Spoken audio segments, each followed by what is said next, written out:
50 going in under the new residents, but students won't see those. Right. So what would be the benefit of the UPass? You're hoping it would reduce the cost of current bus takers? Yeah, actually, reduce the cost for everyone.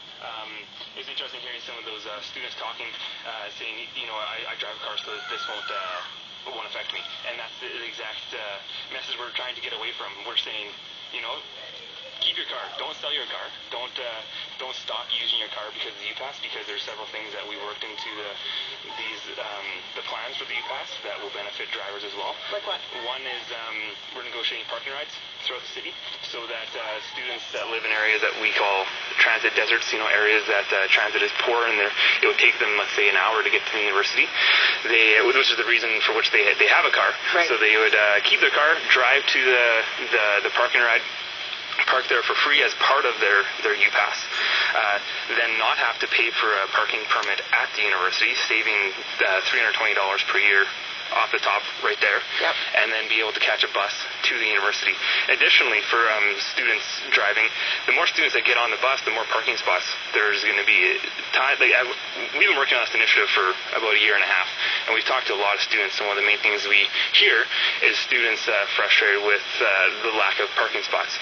The university oversells parking spots by 1.5, and so a lot of students, they'll pay for a parking spot, and they can't get one. They might not be able to find a spot unless they come really early. So these students will be able to have more access to parking spots when more students actually adopt other modes of transport, like the bus, as opposed to driving. What are the opt-outs that are available? There are 3 opt-outs, which have been rolled into 2 for the referendum. They are students that live outside of the city limits.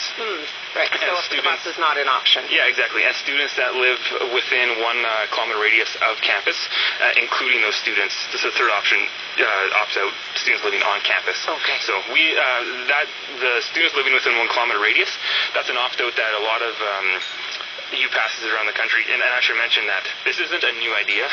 The UPass has been adopted by over 40 universities across Canada. Even if we look just around Regina, we have Saskatoon, Calgary, obviously a larger city, but the Calgary has adopted for many years. Brandon has it. Winnipeg, through the U of M and the U of W, just adopted to pass it about 6 months ago.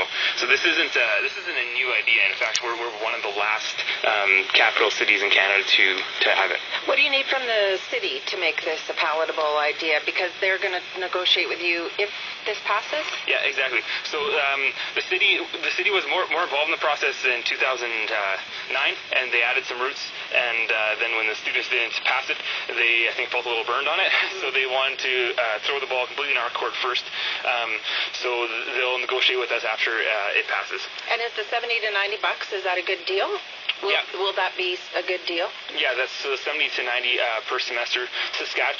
U of S is right now is I believe $76 around there per month.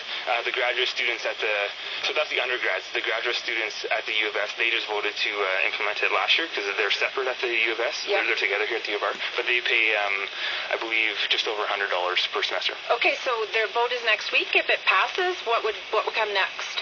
Then there'll be negotiations between the Students' Union, URSU, and the city. Okay. Thanks very much for telling us about it.